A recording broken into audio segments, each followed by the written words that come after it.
Hello friend, कैसे हैं आप लोग। स्वागत है हम लोग आदर्श एकेडमी क्लासेज में। चलिए, तरंग हम लोग देख रहे थे और तरंग तरंग का पार्ट 2 लेके आए हैं। चलिए, और पार्ट 2 में हम देखेंगे ध्वनि। ठीक है, यहाँ से भी क्वेश्चन खूब पूछता है मेरे भाई। चलिए तो शुरू करते हैं। हाँ, कुछ बच्चे का कहना है कि नोटिफिकेशन नहीं आता है। सारे वीडियो अपलोड होते हैं यूट्यूब पर, लेकिन आपके पास नोटिफिकेशन नहीं पहुंच पाता है किसी कारणवश। तो उसमें क्या करना है आपको, आप जो चैनल को पहले अनसब्सक्राइब कर लीजिए और उसके बाद फिर सब्सक्राइब कीजिए। एक बार अनसब्सक्राइब पर क्लिक कर पुनः सब्सक्राइब कीजिए और बेल आइकन जो नोटिफिकेशन है उसमें ऑल पर सेलेक्ट कर दीजिएगा। उसके बाद सारे वीडियो नोटिफिकेशन आप तक जो है पहुंचने लगेगा। कुछ बच्चे के पास नोटिफिकेशन अभी तक भी जो है नहीं पहुंच रहा है, तो पहले आप एक बार अनसब्सक्राइब कर फिर से सब्सक्राइब करें तो आपका जो है नोटिफिकेशन पहुंच जाएगा। चलिए बात करते हैं ध्वनि का, साउंड का।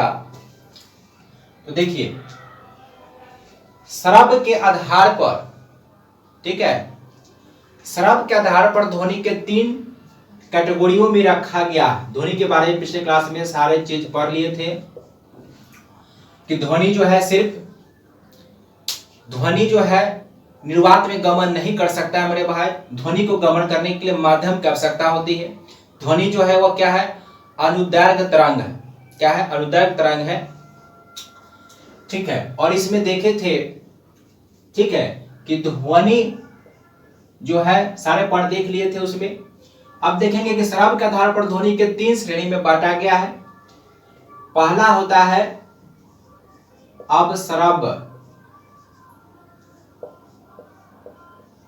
अवश्रव्य तरंग। 20 हर्ट्ज किस तक सीमा के जो ध्वनि की जो सीमा होती है उसे कहते हैं अवश्रव्य तरंग। और इसे जो है हम लोग नहीं सुन सकते। अवश्रव्य कुत्ता बिल्ली सब सुनता है। ठीक है, उसके बाद होता है श्रव्य तरंग जो होता है,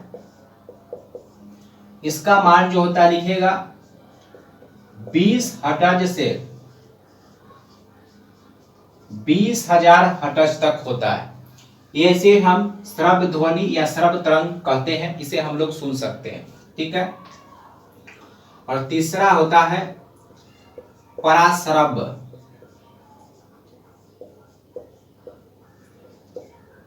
तीसरा क्या होता है, पराश्रव्य तरंगे। पराश्रव्य तरंगे की जो सीमा होती है लिखिए 20,000 हर्ट्ज से अधिक ध्वनि की जो सीमा होती है उसे कहते हैं पराश्रव्य तरंग। ठीक है, नोट कीजिएगा, पराश्रव्य तरंगे के ऊर्जा अधिक और तरंगदैर्घ्य कम होते हैं।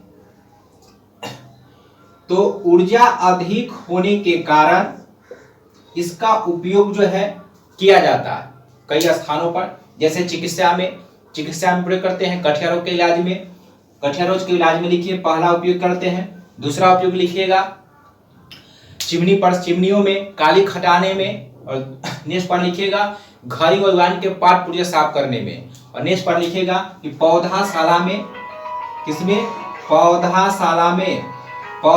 में भी इसका प्रयोग जो है हम लोग करते हैं। तो चलिए सारे पॉइंट नोट कर लीजिए।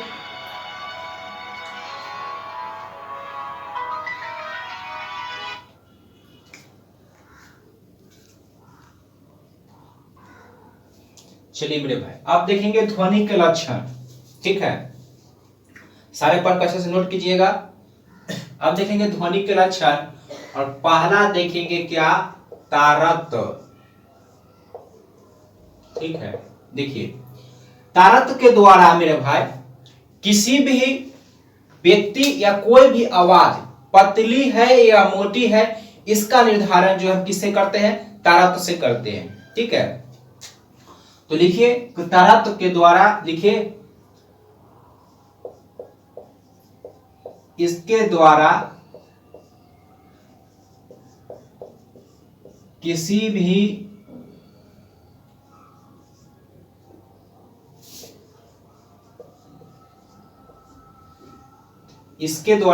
भी ध्वनि को या ध्वनि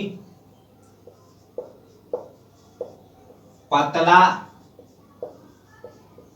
या पतली है या मोटी, इसका पता चलता है या मोटी समझा जाता है। ठीक है, क्या करें, तरत के द्वारा, इसके द्वारा किसी भी ध्वनि को पतली या मोटी समझा जाता है। ठीक है, कोई भी ध्वनि पतला कब है, मोटा कब होता है, यह समझा जाता है। सारे पॉइंट को अच्छे से समझिएगा मेरे भाई। अब तरत जो होता है यह समानुपाती होता है किसके, आवृत्ति के। यानी कहने का मतलब तरत जो है वह किस पर निर्भर करता है मेरे भाई, आवृत्ति पर निर्भर करता है। यहां से क्वेश्चन परीक्षा में पूछता है, खूब पूछता है, जिस लड़के फंसते भी हैं। ध्यान से एकदम आराम से समझिएगा। क्या कर रहा है, तरत जो है वो किस पर निर्भर करता है, आवृत्ति पर। यानी देखिए तरत किसके समानुपाती होता है, आवृत्ति के समानुपाती होते हैं।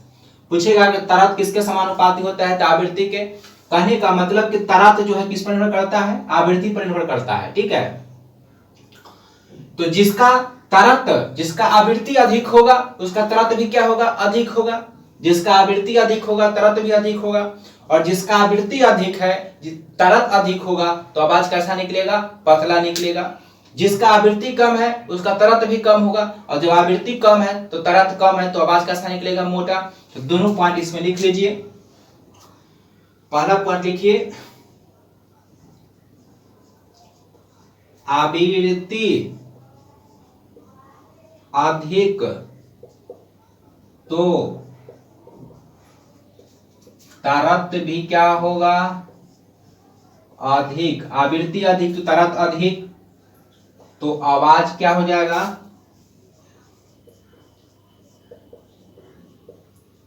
पतली। क्या करें मेरे भाई, आवृत्ति अधिक क्या है, आवृत्ति अधिक है, तरत भी क्या होगा, अधिक होगा। आवृत्ति अधिक होगा तो तरत भी अधिक होगा। और जब आवृत्ति अधिक होगा तरत अधिक होगा। ठीक है, जब आवृत्ति अधिक होगा तरत भी अधिक होगा। और जब आवृत्ति अधिक हो तो तरत अधिक हो तो आवाज कैसा निकलेगा मेरे भाई, पतला निकलेगा। कैसा निकलेगा, पतला। तो आवृत्ति अधिक होगा तो तरत भी क्या होगा, अधिक होगा। क्योंकि तरत किस पर निर्भर करता है, आवृत्ति पर। तरत जो है किसके समानुपाती होता है, आवृत्ति के समानुपाती होता है। तो तरत अगर आवृत्ति अधिक होगा तो तरत भी क्या होगा, अधिक होगा। और जब तरत अधिक हो गया तो आवाज कैसा निकलेगा, पतली। यही कारण है कि पुरुषों की अपेक्षा स्त्रियों की आवाज पतली या सुरीली क्यों सुनाई देती है, तो इसका यही कारण है। ठीक है, क्योंकि उसका क्या होता है, तरत पुरुषों की अपेक्षा उसकी आवाज का तरत अधिक होता है। तरत अधिक है, इसका मतलब आवृत्ति क्या है, उसका अधिक है। क्योंकि तरत किस पर निर्भर करता है, आवृत्ति पर निर्भर करता है। दूसरा पॉइंट लिखिए इसमें। उसके बाद लिखिए आवृत्ति कम, तो यहां पर तरत भी क्या होगा, कम होगा। तो आवाज कैसा निकलेगा मेरे भाई, मोटी। आवाज कैसा निकलेगा, मोटी। आवृत्ति कम है तो तरत भी कम होगा, आवृत्ति कम तो तरत कम होगा। क्योंकि दोनों एक दूसरे के समानुपाती होते हैं। तरत निर्भर किस पर करता है, आवृत्ति पर निर्भर करता है। और आवृत्ति कम होगा तरत कम होगा। और जब आवृत्ति कम है तरत कम है तो आवाज कैसा निकलेगा, मोटी निकलेगा। इसी कारण है कि पुरुषों की आवाज जो है स्त्रियों के पास मोटी क्यों होता है, मोटा आवाज होता है। इसलिए किसका तरत कम है, तरत कम है, इसका मतलब आवृत्ति कम होता है। ठीक है, चलिए सारे पॉइंट नोट कर लीजिए। यह था पहला लक्षण, तरत। यहां से क्वेश्चन खूब पूछता है, आपसे पूछेगा कि आवृत्ति किस पर निर्भर, तरत किस पर निर्भर करता है, आवृत्ति पर। आवृत्ति किस पर निर्भर करता है, तरत पर निर्भर करता है। कहेगा कि स्त्रियों का आवाज पुरुषों की अपेक्षा अधिक सुनाई क्यों देता है। यह सारे क्वेश्चन यहां से आपका कवर हो जाएगा, क्योंकि क्वेश्चन हम नहीं छूटेगा। चलिए नोट कर लीजिए अच्छे से। दूसरा देखते हैं लक्षण।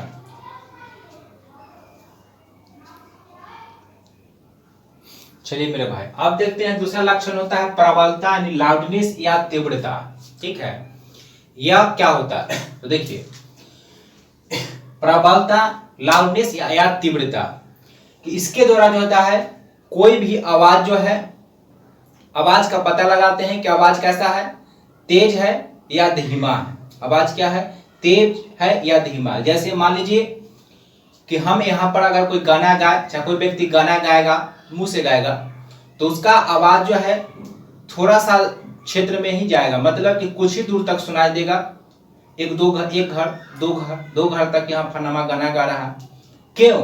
उसका आवाज दूर तक इसलिए नहीं जाएगा क्योंकि उसके आवाज में लाउडनेस नहीं मतलब प्रबलता नहीं है। प्रबलता नहीं मतलब उसकी आवाज में तीव्रता कम है। तो तीव्रता कम हो तो कम दूर जाएगा। तीव्रता कम है इसका मतलब आयाम भी कम है। और लाउड स्पीकर से गाना गाएगा, चाहे किसी शादी फंक्शन में कहीं प्रोग्राम होता है, जो रात वगैरह में ऑर्केस्ट्रा चाहे नाच हो, तो दूर से आवाज जो है रात में सुना देता है कि फला जगह बजा बज रहा है, इसका मतलब कोई प्रोग्राम हो रहा है। इसका मतलब कि लाउड स्पीकर से जो ध्वनियां निकलता है उस ध्वनि का लाउडनेस मतलब कि उसका जो तीव्रता है वह काफी अधिक है। और जिसका लाउडनेस अधिक होगा यानी जिसका या तीव्रता अधिक होगा उसका आयाम भी क्या होगा? अधिक होगा। और जब तीव्रता अधिक होगा, जब आयाम अधिक होगा तो ध्वनि दूर तक सुनाई देगा। क्या क्या तो सुनाई देगा? दूर तक सुनाई देगा।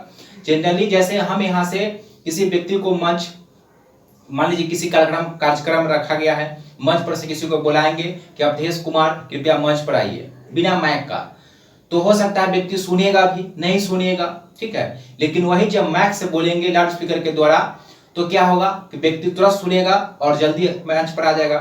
इसका मतलब हुआ कि हमारे आवाज का जो लाउडनेस है वह कम है, मतलब आवाज धीमा, लेकिन माइक से जब बोलते हैं तो उसका लाउडनेस अधिक हो गया, मतलब तीव्रता उसमें अधिक है। इसके कारण क्या हो गया? वो अधिक दूर तक सुनाई देगा और काफी आवाज अधिक हो गया उसमें। तो चलिए, तो क्या होता है प्रबलता का? तो लिखिए, इसके द्वारा ध्वनि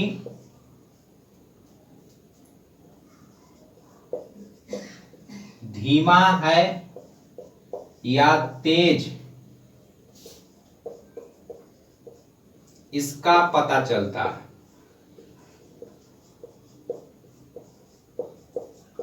मतलब कोई भी ध्वनि धीमा है या तेज है, ये इस पर पता किससे चलता है? प्रबलता से चलता है। नोट कीजिएगा, तीव्रता जो होता है समानुपाती होता है आयाम के स्क्वायर के। यानी पिछले में देखे थे कि वहां पर जो है तीव्रता समानुपात होता है किसके? किसके?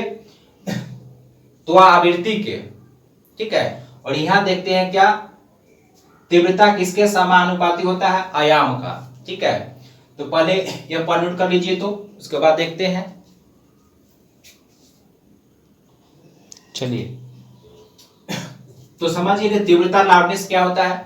पहला में देखे तो तरत किस पर निर्भर किया जाता है? तो उसमें देखे थे कि तरत जो है वह आवृत्ति पर निर्भर करता है मेरे भाई। क्या? जिसका आवृत्ति अधिक होगा तरत अधिक होगा तो वह इसमें आवाज क्या होगा? पतला सुनाई देता है। जिसका आवृत्ति कम होता है उसका तरत कम होगा तो आवाज मोटा सुनाई देता है। यहाँ पर आवाज किसी का धीमा मतलब तेज, तो यह जो होता है वह तीव्रता पर निर्भर करता है। तीव्रता किस पर निर्भर करता है? आयाम पर निर्भर करता है। तीव्रता समानुपाती होता है आयाम के स्क्वायर का, ठीक है। कहने का मतलब कि जिस आवाज का तीव्रता अधिक होगा, देखिए तीव्रता अधिक होगा तो आयाम भी क्या होगा मेरे भाई? आयाम अधिक होगा। यानी जिस साउंड का तीव्रता अधिक होगा, जैसे माइक से बोल रहे हैं तो उसमें तीव्रता अधिक हो गया, लाउडनेस अधिक है, तो उसका आयाम क्या होगा? अधिक होगा। यही तो कारण है कि वह दूर तक सुनाई देता है ना। जब बाजा बजता है, आसपास में डीजे बजता है तो काफी दूर तक सुनाई देता है। क्यों? क्योंकि उस आवाज का, लाउड स्पीकर का जो आवाज है उसका तीव्रता अधिक है। जब तीव्रता अधिक हो गया तो आयाम क्या होगा? अधिक होगा। क्योंकि तीव्रता किस पर निर्भर करता है? आयाम पर निर्भर करता है। तो तीव्रता अधिक होगा तो आयाम भी क्या होगा? तीव्रता अधिक तो आयाम अधिक, और आयाम जब अधिक होगा तो क्या होगा? देखिए, आवाज दूर तक सुनाई देगा। ये कारण है ना कि जब दूर तक सुनाई देता है डीजे बजता है तब क्या, तो क्या कर रहा है मेरे भाई? तरत दोनों ध्यान से नोट करिए, एकदम अच्छे समझिए। तरत निर्भर करता है आपका किस पर? आयाम पर करता है। तीव्रता किस पर निर्भर करता है? आयाम पर। लेकिन उसमें देखे थे कि तरत किस पर निर्भर करता है? आवृत्ति पर।